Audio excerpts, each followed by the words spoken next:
నమస్తే welcome to four sites TV. గత ఎన్నికల్లో విజయం మంచుల వరకు వచ్చి ఓటమి చవిచూసిన అనుభవం తనకుందని టీడీపీ విశాఖ లోక్సభ అభ్యర్థి భరత్ అన్నారు. ఈసారి తప్పకుండా విజయం సాధిస్తారని ధీమా వ్యక్తం చేశారు. వైసీపీ ఎన్ని ఎత్తులు వేసినా ఈసారి అధికారం కూటమిదేనంటున్న భరత్తో మా విశాఖ ప్రతినిధి ఫేస్ టు ఫేస్.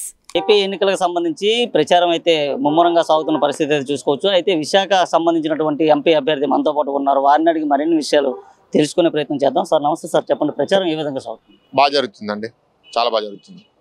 మిమ్మల్ని ఓడిస్తామంటూ కూడా ప్రత్యర్థులు ఇప్పటికే కొన్ని రకాల కామెంట్స్ అయితే చేస్తున్నారు. దీన్ని ఏ విధంగా చూసుకొచ్చారు? ప్రతి ఎలక్షన్లో ప్రతి అభ్యర్థి వాళ్ళ గెలుపు కోసం పనిచేస్తారు. అది ఆశపడడంలో తప్పు లేదు. నేను ఏదైనా తప్పుగా భావించట్లేదు.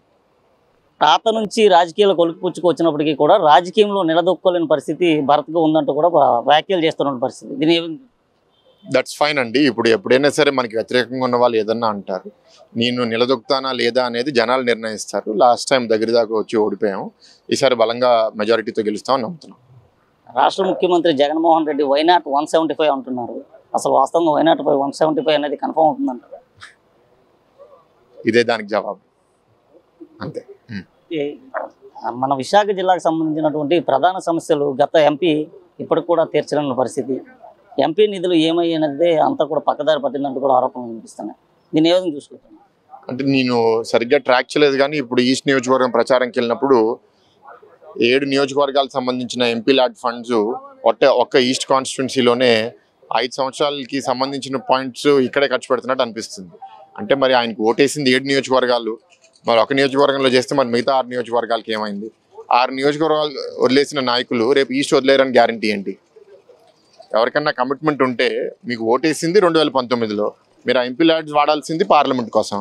మీరంతా ఈస్ట్ కాన్స్టిట్యున్సీలో ఇవాళ అక్కడ పోటీ చేస్తున్నారు కాబట్టి చేస్తే మిగతా 6 నియోజకవర్గాలకు అన్యాయం చేసినట్టు కదా. అక్కడ మీకు ఆ మాత్రం కమిట్మెంట్ మిగతా 6 మీద లేకపోతే ఈస్ట్ మీద రేపు మీకు ఉంటుందని గ్యారంటీ ఏంటి? విశాఖ జిల్లాకు సంబంధించినటువంటి ప్రభుత్వ భూములంతా కూడా పెద్ద ఎత్తున కొలగొట్టారు. అలాగే ఏదైతే రుషికొండ ఉందో రుషికొండను కూడా ఆల్మోస్ట్ కబ్జా చేసిన పరిస్థితి జరిగింది. దీన్ని ఏ విధంగా చూసుకుంటారు? అది జనాలకి మీడియా రూపం ద్వారా వెళ్ళాలండి. వాళ్ళు 129 ఎకరాలు తాకట్టు పెట్టి ఇంచుమించు 34,000 కోట్లు తీసుకొచ్చి ₹1 కూడా విశాఖ అభివృద్ధికి ఖర్చు పెట్టలేదు.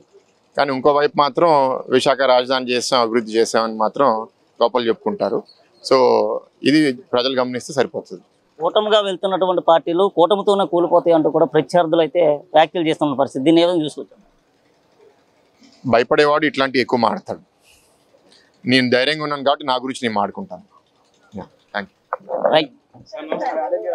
విశాఖ ఎంపీ నిధులకు సంబంధించి పెద్ద ఎత్తున కూడా ఆరోపణలు వినిపిస్తున్న పరిస్థితి కనిపిస్తుంది అంటూ కూడా శ్రీభరత్ అయితే చెప్తున్న పరిస్థితి. ఎంపీ నిధులకు సంబంధించినటువంటి ఒకే నియోజకవర్గంలో నిధులన్నీ కూడా ఖర్చు చేస్తున్నారంటూ కూడా టీడీపీ ఎంపీ అభ్యర్థి శ్రీభరత్ చెప్తున్న పరిస్థితి. వీడియో జర్నలిస్ట్ భరత్తో Chandu, four sites TV, Visakhapatnam.